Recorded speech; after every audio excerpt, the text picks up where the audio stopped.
जय हिंद दोस्तों, आपके अपने YouTube चैनल रेलवे क्लासेस के ऑफिशियल चैनल में आपका स्वागत है। जैसा कि आप सभी जानते हैं, क्या जानते हैं कि जो 7 फेरों वाली जो बुक है, हम किसको 7 फेरों वाली बुक को कवर कर रहे हैं। कितने दिन में कवर करने वाले हैं हम? 35 दिन में। उसका हमारा कौन सा 18वां दिन है। तो यह क्लास किस किस के लिए महत्वपूर्ण है? जो आरआरबी, एनटीपीसी और ग्रुप डी फ्यूचर में जितनी परीक्षा होने वाली, खासकर एनटीपीसी के जितने विद्यार्थी है, उसके लिए यह क्लास तो बहुत ही महत्वपूर्ण होने वाली है। अगर आपको भी लगता है कि आपको जीके में सभी चीज़ें याद हैं, तो आप क्या इस क्लास को देख लीजिए। अगर इसमें से अगर आपके 5 से 6 फैक्ट अगर ऐसे होंगे जो आपसे नहीं बनते होंगे, ठीक है। तो आइए शुरू करते हैं। इसमें क्या क्या मिलेगा आपको? जीके मिलेगा, जीएस और करंट अफेयर, 3 चीज़ें मिलने वाली है इसमें, और ये हर परीक्षा के लिए इंपॉर्टेंट होने वाला। अगला देखते हैं भाई। तो ये हमारा कौन सा एपिसोड नंबर 7 होने वाला, 3.0 का एपिसोड नंबर 7 होने वाला। कल से हमारा कौन सा एपिसोड, हमारा 4.0 का एपिसोड फर्स्ट हमारा स्टार्ट हो जाएगा। तो इसमें क्या है, हमारा अनुच्छेद, प्रमुख अनुच्छेद हम देखने वाले। तो प्रमुख अनुच्छेद की बात करें, प्रमुख अनुच्छेद सबसे पहला अनुच्छेद आपका अनुच्छेद 266। अनुच्छेद 266 किससे संबंधित है भाई? तो भारत और उसके राज्यों में संचित निधि, संचित निधि से कौन सा संबंधित है? आपका अनुच्छेद 266। और लोक लेखा का उल्लेख किसमें? अनुच्छेद 266। अगर 267 में बात करें तो इसमें आकस्मिक निधि, 266 में संचित निधि, 267 में आकस्मिक निधि है। भारत की आकस्मिक निधि भारत के राष्ट्रपति नियंत्रित करता है। आपसे बहुत बार क्वेश्चन पूछता है कि भारत की जो आकस्मिक निधि है, इसको कौन नियंत्रित करता है? इसको नियंत्रित कौन करता है? तो इसको नियंत्रित राष्ट्रपति करता है। अगला अनुच्छेद आपका बहुत ही महत्वपूर्ण अनुच्छेद 279 है, ठीक है। आपको अगर कैपिटल ए कुछ भी जुड़ा हो, मतलब ये संविधान संशोधन के द्वारा जोड़ा गया है। अगर बात करें तो 279 ए की बात करें तो जीएसटी, वस्तु और सेवा का जीएसटी जो परिषद है वो इसी में, और जीएसटी परिषद का उल्लेख कहाँ मिलता है आपको? तो यह मिलता है इसी अनुच्छेद में मिलता है आपको। और बात करें तो इसका अध्यक्ष कौन होता है? जो वित्त मंत्री होता है वह इसका अध्यक्ष होता है। अगर वित्त मंत्री कौन है वर्तमान में? तो वित्त मंत्री निर्मला सीतारमण है वर्तमान में वित्त मंत्री। इस अनुच्छेद को 101वां संविधान संशोधन विधेयक द्वारा जोड़ा गया था। जो जीएसटी कौन सा परिषद का अनुच्छेद 101वां संविधान संशोधन द्वारा जोड़ा गया था। सबसे पहला राज्य कौन सा अगर बताऊं तो सबसे पहला राज्य आपका असम होने वाला। जो जीएसटी को लागू करने वाला सबसे पहला राज्य असम होने वाला। इसके अलावा अगर बात करें अनुच्छेद 323 है, कौन सा? अनुच्छेद 323 की बात करें तो इसमें क्या होने वाला आपका? प्रशासनिक न्यायाधिकरण। क्या? प्रशासनिक न्यायाधिकरण का उल्लेख इसी अनुच्छेद में मिलता है आपका। और क्या मिलता है इसमें? इस अनुच्छेद में को 42वें संविधान संशोधन द्वारा जोड़ा गया था। कौन सा? अनुच्छेद 323 को 42वें संविधान संशोधन द्वारा जोड़ा गया था, ठीक है। तो ये प्रमुख अनुच्छेद हमने देख लिया। प्रमुख फसलें देखने वाले, कौन से प्रमुख फसलें? तो रबी की फसल। रबी की फसल को याद करने के लिए आपको ट्रिक दी हुई है कि नाई हुटर बजते ही जोश में क्या लाया? आलू लाया। क्या? नाई हुटर बजते ही जोश में आलू लाया। तो ना से क्या आ जाएगा आपका? चना। ना से क्या आने वाला आपका? चना। ई से क्या हो जाएगा? ई से हो जाएगा आपका राई। हुटर से हो जाएगा, हु से हो जाएगा गेहूं। ट से हो जाएगा, ट से क्या होने वाला आपका? ट से ये हो जाएगा क्या? टमाटर। ना से हो जाएगा चना, और बचते जो से हो जाएगा जो, और स से क्या हो जाएगा आपका? सरसों, आलू। तो ये सभी किसके हैं? तो ये सभी आपकी रबी की फसल होने वाली। तो इसमें क्या? गेहूं है, जो है, चना, सरसों, मटर, आलू, राई, मसूर, सरसों इत्यादि, ये सभी किसकी? रबी की फसल है। रबी की फसल के लिए होने वाली वर्षा का मावठ कहा जाता है। इन्हें सुनहरी बूंदे कहते हैं। इन्हें क्या बोलते हैं? सुनहरे बूंदे कहते हैं। अब खरीफ की फसल क्या है? खरीफ की फसल। तो खरीफ की फसल क्या है? खरीफ की फसल दिखा देता हूँ। जैसे चावल, मक्का, ज्वार, बाजरा, मूंग, मूंगफली, सोयाबीन और कपास। अगर आपको भी कंफ्यूजन होता है कि रबी की फसलें कौन सी है और खरीफ की फसलें कौन सी है, तो आपको मैं एक चीज़ बताना चाहूँगा कि अगर बारिश होती है, जैसे बारिश होने पर फसलें क्या होती है? अगर ज़्यादा बारिश हो जाती है तो फसलें खराब हो जाती। तो बारिश के टाइम पर इससे याद कर सकते हैं कि बारिश के टाइम पर फसलें खराब हो जाती है। तो बारिश के टाइम क्या होती है? जब फसलें खराब होती है तो उस समय खरीफ की फसल होती है। मतलब बारिश के टाइम कौन सी फसल होने वाली है आपकी? खरीफ की फसल होने वाली है। नेक्स्ट क्या? शीतकालीन मानसून क्या है भाई? तो शीतकालीन मानसून की बात करें तो अक्टूबर और नवंबर के महीनों में वर्षा कोरोमंडल तट। कोरोमंडल तट कौन सा? जो अपना केरल वाला तट है, तमिलनाडु उस साइड जो अत्यधिक वर्षा होती, जिसको लौटता हुआ मानसून या शीतकालीन वर्षा भी कहा जाता है। ठीक है, नेक्स्ट क्या है आपका अर्थव्यवस्था। तो अर्थव्यवस्था कितने प्रकार की होती है भाई? अर्थव्यवस्था बहुत 3 प्रकार की होती है। एक तो पूंजी व्यवस्था, साम्यवादी और मिश्रित। तो भारत की अर्थव्यवस्था मिश्रित होने वाली, लेकिन यहाँ अर्थव्यवस्था थोड़ी अलग दी हुई है। कैसे? अर्थव्यवस्था के क्षेत्र यहाँ पूछे गए हमसे। तो अर्थव्यवस्था के 3 क्षेत्रों में विभाजित किया गया। कितने क्षेत्रों में? 3 क्षेत्रों में। कौन कौन से क्षेत्र होने वाले? प्राथमिक क्षेत्र, द्वितीयक क्षेत्र और तृतीयक क्षेत्र। प्राथमिक क्षेत्र में क्या होने वाले? कृषि, पशुपालन, मत्स्य पालन इत्यादि। तो ये सभी किससे? प्राथमिक क्षेत्र होने वाले। जैसे कि जो शुरुआती जो क्षेत्र है वो प्राथमिक होते हैं। द्वितीयक क्षेत्र में जो प्राथमिक क्षेत्र से दूसरा क्षेत्र उत्पन्न होता है, जैसे आपने टमाटर सॉस बना लिया, तो वो किस में आएगा? आपका द्वितीयक क्षेत्र में आने वाला। विद्युत होने वाला है, विनिर्माण, ये सभी किस में आने वाले? आपके द्वितीयक क्षेत्र में। तृतीयक क्षेत्र की अगर बात करें तो इसमें क्या होता है? सेवा संचार, बैंक, स्वास्थ्य, शिक्षा। मतलब जो भी अभी मैं आपको पढ़ा रहा हूँ तो ये किस क्षेत्र में आने वाला है? ये आपका तृतीयक क्षेत्र में आने वाला। ठीक है, जैसे आप बैंक, मान लीजिए वाहन से कोई भी बस सर्विस ले रहे हो, एरोप्लेन सर्विस, ये सभी आपके तृतीयक क्षेत्र में आने वाला। जितनी भी सेवा देते हैं वो सभी तृतीयक क्षेत्र में आपके आने वाले। इसी के साथ अब अगला क्या है? अनुसूची। अनुसूची की बात करें तो अनुसूची कितनी होने वाली? मूल संविधान में आपकी कितनी अनुसूची थी? मूल संविधान की अगर बात करूं तो मूल संविधान में आपकी 8 अनुसूची थी। मूल संविधान में कितनी अनुसूची थी? 8। वर्तमान में 12 अनुसूची आपकी है। मूल संविधान में 8 थी, वर्तमान में 12 थी। अगर बात करूं ट्रिक की, तो इसके ट्रिक भी आपके पास है।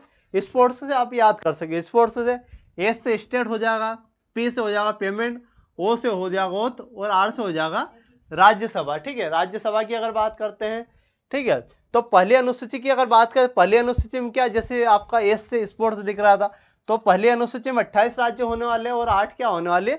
8 केंद्र शासित प्रदेश का उल्लेख किसमें होने वाला? आपका पहली अनुसूची में होने वाला। दूसरी अनुसूची की बात करें, दूसरी अनुसूची में क्या होने वाला? दूसरी अनुसूची आपका पी से हो जाएगा पेमेंट से संबंधित होने वाला। तो पदाधिकारियों का वेतन, भत्ते और पेंशन किस में है? दूसरी अनुसूची में आपका होने वाला। अगर तीसरी अनुसूची की बात करें तो अपने राज्य की बात करें वेतन की, तीसरी अनुसूची में क्या होने वाला? शपथ। फिर क्या करेगा वो भाई? शपथ करने वाला, शपथ लेने वाला है। तो तीसरी अनुसूची में शपथ से संबंधित होने वाला। अगर चौथी अनुसूची की मैं बात करता हूँ, चौथी अनुसूची में क्या, फिर क्या होगा भाई? शपथ भी ले ली। उसके बाद क्या है? राज्यसभा की सीटों का आवंटन किस में होने वाला आपका? तो राज्यसभा की सीटों का आवंटन चौथी अनुसूची में होने वाला। अगर वर्तमान में भारत में के संविधान में कुल 12 अनुसूची, मैंने आपको बता चुका हूँ वर्तमान में कितनी अनुसूची है? 12 अनुसूची। 5वीं किससे है? 5वीं जो अनुसूचित जनजाति क्षेत्र से। छठी आपकी जो ATMM राज्य है, असम, त्रिपुरा, मेघालय और मिजोरम, ये 6 क्षेत्र है इसमें जनजाति क्षेत्र का। 7वीं अनुसूची किससे संबंधित है? जो सूचियाँ है उससे संबंधित, संघ सूची, राज्य सूची और मिक्स वाली सूची। 8वीं अनुसूची किससे संबंधित है? 8वीं अनुसूची आपकी भाषा से संबंधित है। 8वीं अनुसूची में मूल संविधान में आपकी 14 भाषा थी, वर्तमान में कितनी है? 22 भाषा। ठीक है, 9वीं अनुसूची पहले संविधान संशोधन के द्वारा जोड़ी थी। जो 9वीं अनुसूची है ये किससे संबंधित है? भूमि सुधार से। 10वीं अनुसूची की अगर बात करें तो ये 52वें संविधान संशोधन के द्वारा जोड़ी थी। तो 52वां संविधान संशोधन कौन सा होने वाला? 52वां संविधान संशोधन दल बदल से संबंधित होने वाला। तो दल बदल 10वीं अनुसूची। 11वीं अनुसूची की बात करें तो 11वीं अनुसूची आपकी जो होने वाले पंचायत से संबंधित होने वाले। ये कब जोड़ी हमने? 73वें संविधान संशोधन द्वारा इसको जोड़ा है। अगर 12वीं अनुसूची की बात करते हैं भाई, तो 12वीं अनुसूची किससे संबंधित है? 12वीं अनुसूची नगर निकाय से संबंधित है। इसको 74वें संविधान संशोधन द्वारा जोड़ा गया था। तो ये सभी अनुसूची हमने देख चुके हैं। अब क्या प्रमुख बांध? प्रमुख बांध अब देखने वाले। तो प्रमुख बांध में क्या? टिहरी बांध। कौन सा है? टिहरी बांध। टिहरी बांध की अगर बात करें तो भागीरथी नदी उत्तराखंड में टिहरी बांध आपका होने वाला। अगर हीराकुंड बांध की बात करें तो महानदी ओडिशा में हीराकुंड बांध होने वाला। इडुक्की बांध कहाँ? इडुक्की बांध में पेरियार नदी केरल में इडुक्की बांध होने वाला। अलमाटी बांध की बात करें तो कृष्णा नदी कर्नाटक में अलमाटी बांध आपका होने वाला। अगर मेट्टूर बांध की बात करता हूँ तो मेट्टूर बांध कावेरी नदी तमिलनाडु में मेट्टूर बांध होने वाला। इसके अलावा क्या? एल नीनो की घटना। क्या? एल नीनो की घटना, भारतीय मानसून कमजोर पड़ता है। किसमें? भारतीय मानसून कमजोर पड़ जाता है। अगर ला नीनो, क्या? ला नीनो की घटना, भारतीय मानसून प्रबल हो जाता है। अगर 7वीं अनुसूची की बात करें, 7वीं अनुसूची की बात कर चुका हूँ। तो 7वीं अनुसूची किससे संबंधित है? इस अनुसूची में जो विधायी शक्ति का वितरण दिया गया है। 3 सूचियाँ कौन कौन सी होने वाली है? 3 अनुसूचियाँ संघ सूची होने वाली, इसमें रक्षा, विदेश, रेलवे, मुद्रा, डाकघर, ये सभी होने वाले। अगर राज्यसभा की बात करता हूँ तो राज्य सूची की में पुलिस आता है, कृषि, सार्वजनिक स्वास्थ्य, इसमें राज्यसभा में राज्य सूची में आता है। अगर समवर्ती सूची की बात करते हैं, समवर्ती सूची में क्या, वन, वन्य जीव, नापतोल, ट्रेड यूनियन, शिक्षा और न्याय प्रशासन इसी में होने वाला। अगला क्या भाई, अगला आपका है महाधिवक्ता। तो महाधिवक्ता की अगर बात करते हैं तो महाधिवक्ता अनुच्छेद 165 में होने वाला, राज्यसभा के पश्चात प्रयत्न पद धारण करते हैं इसमें। अगर उच्च न्यायालय की बात करें तो उच्च न्यायालय का मुख्य न्यायाधीश अपना त्यागपत्र राष्ट्रपति को देता है। नोट अगर बात करें तो नोट क्या है भाई आपके पास, ये भी इंपॉर्टेंट होने वाला है। तो जो सर्वोच्च न्यायालय बोले तो सुप्रीम कोर्ट के प्रथम मुख्य न्यायाधीश कौन से होने वाले हैं, तो हीरालाल जे कानिया होने वाले हैं, सुप्रीम कोर्ट के प्रथम न्यायाधीश होने वाले। इसके अलावा भाई नर्मदा, सोन और ताप्ती नदी, तो नर्मदा, सोन और ताप्ती नदी ये जो है अरब सागर में गिरती है। तो इनका उद्गम अमरकंटक की पहाड़ियों से तो होता है, लेकिन ये तीनों जो नदी है ये किधर गिरती है, तो ये नर्मदा और ताप्ती तो अरब सागर में गिरती है, बाकी जो सोन नदी है यह गंगा की सहायक नदी है। अगर बांदीपुर, नागरहोल, अंसी, बनेरघट्टा टाइगर रिजर्व कर्नाटक राज्य में होने वाले, ये सभी जो राज्य टाइगर रिजर्व है ये कर्नाटक में स्थित होने वाला है। अगला है भाई, अगला क्या है, पंचवर्षीय योजना। पंचवर्षीय योजना से भी आपका एक ना एक प्रश्न आपकी एग्जाम में पूछता है। तो ये क्या है पंचवर्षीय योजना, पहली पंचवर्षीय योजना। तो पहली पंचवर्षीय योजना कब आई थी, तो 1951 से 56 के बीच पहली पंचवर्षीय योजना आई थी। अगर इसकी बात करें, इस योजना में कृषि से संबंधित क्षेत्रों में आधार था। तो पहली पंचवर्षीय योजना कृषि से संबंधित है। यह हेरोड डोमर मॉडल पर आधारित, तो किसमें, हेरोड डोमर मॉडल पर आधारित होने वाली। अगर दूसरी पंचवर्षीय योजना की बात करें 1956 से 61 के बीच हुई थी। यह योजना औद्योगिकरण व बुनियादी उद्योगों के विकास पर केंद्रित करती है। जो दूसरी पंचवर्षीय योजना थी ये किस मॉडल पर आधारित थे, तो पीसी महालनोबिस मॉडल पर आधारित थी आपकी दूसरी पंचवर्षीय योजना।